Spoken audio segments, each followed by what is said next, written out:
I would like to bring on stage Paul Pritchard. Paul, are you there? I am. Hi, good evening. Hello, Paul. You're joining us from England.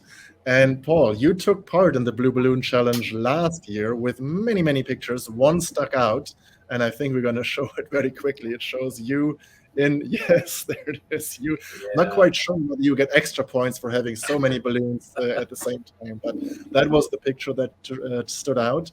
But I remember, Paul, you were joining one of our kind of launch calls. We had a Zoom call last year when the Blue Balloon Challenge first launched, and you had never heard of Life for a Child before. no. And I think that call, if I remember correctly, made you cry when you heard Emma then in more detail talk about the important work that you do. And Yeah, it triggered you to join the Blue Balloon Challenge. And I don't know how many pictures you posted, but it was a lot. it was. Yeah. Diabetes is such a personal thing, and I'm sure for everybody that is joining in with this call today, it is a very personal thing, and um, it's something that I can't help my emotions because it's affected me for so long. I've been type 1 now for just over 50 years, so a bit of a silver surfer apparently. Yes, exactly. And that's why I am so happy to have you here, Paul. More than 50 years of diabetes. Now, that's a lot longer than dedoc or any online community existed. And for you, you haven't been part of this online movement for that long. You joined about 4 years ago, you told me, when you were 60. You joined Instagram 4 years ago, or you opened your account 4 years ago. How did that happen? And tell us about the world it opened for you, because you have a huge account now. Yeah, I literally found it through a young lady that I knew from a diabetic forum, and she announced one day she was starting an Instagram account, and I thought, well, I want to see what she gets up to because I like talking to her, and with that, I found that I had to actually create an account, and it all went from there, and I'm so pleased I did because it has actually been one of the greatest things that's happened to me in my entire time living with diabetes because I've met so many people. I mean, most people on here, in the online community are probably a bit younger. They will not remember diabetes fora anymore, a forum where you type, etc. I still remember, but this is the old days. Now everything is Facebook, Instagram, TikTok, etc. Yeah, Um, how did it feel entering this world as a silver surfer, if I can say that? I don't know. yeah, no, I love it actually.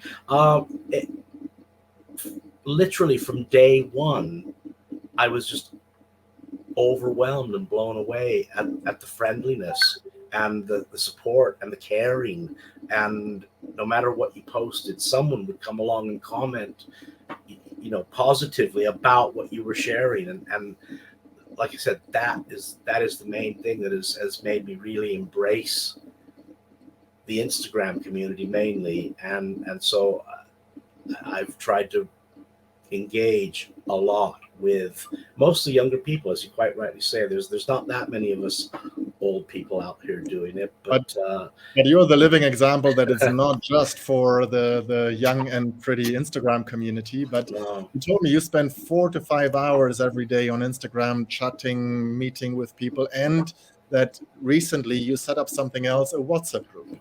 yes. Well, that came about when we went into the first lockdown with COVID, and I started getting messages on Instagram from people worried about what was going on, and it just it came as a brainwave about a week after I'd stopped going out the door, and I literally thought, what can I do? And I thought, I know, I'll start a WhatsApp group. So I put a story onto my Instagram page, and about 40 people responded to it and said they would love to join that, and that was how it all began. And it's still going strong. It's grown.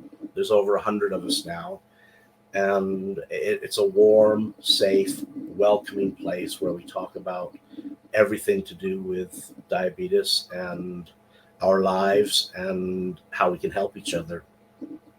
more than 100 people in the WhatsApp group and so many conversations happening. I guess that is something that shouldn't scale too much because it will be difficult to have a WhatsApp group with hundreds of people, but it also shows how easy it can be for someone who has a lot of experience like you, more than 50 years of living with diabetes, to go out there, put out a single Instagram post with your phone number, I assume, and then reaching out and having conversation. If we scale it not by putting thousands of people into your group, but if we scale it by you being an example for others who want to pay it forward, as we say at dedoc, and maybe who have something to give and would like to contribute to meaningful, safe conversations like that, then maybe we'll see hundreds of WhatsApp groups popping up with a dozen people here, 2 dozen people there, 100 people, as in your case. And I think that's a wonderful example. I think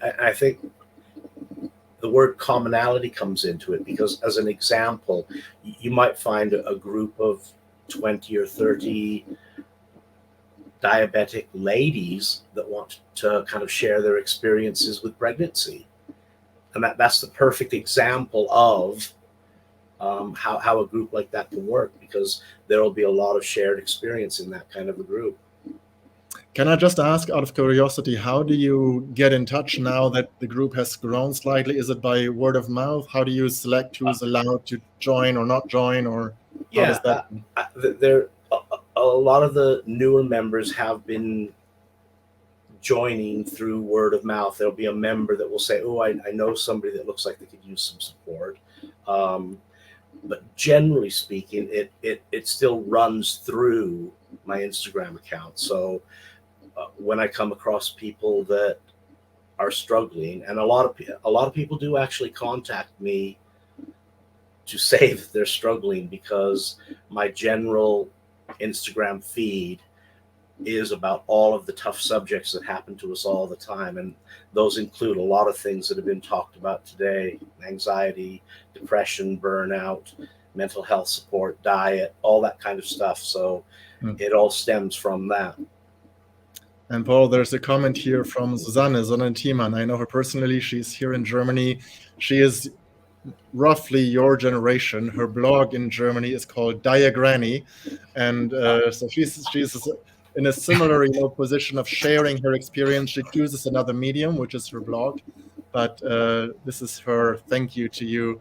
I'm not sure whether she's in your group. She is. Not in the WhatsApp group, but she and I follow each other on Instagram. Yes. Wonderful. Paul, I hope you will be as active as you have been last year in supporting the Blue Balloon Challenge. I congratulate you for starting this WhatsApp group, which I guess is quite, hands-on, but I think this is great and a great example that others can follow quite easily. And I think this is a great way of scaling peer support through small but multiple efforts. We heard from Jerome, with the refugee club in Burundi, which is also a WhatsApp group where they just get together and share. And I think you're setting a great example. And I think it is great to hear that it is people like Susanne, like you, from the silver generation that are as active, or in the terms of the Blue Balloon Challenge, sometimes even more active than some of the younger people out there on Instagram and TikTok. I don't even know how TikTok works, but you see a lot of younger people though as well saying, big fan, great what you're doing. So thank you for joining Doc Day. Thank you for sharing what you are doing. Thank you so much for having me. It's been an honor to be a part of this. Thank you so much. And here's a comment from Emma, I suppose, from Life for a Child. Thank you all for your support. And I guess that goes to you specifically as well for your great support last year and hopefully again this year with the Blue Balloon Challenge.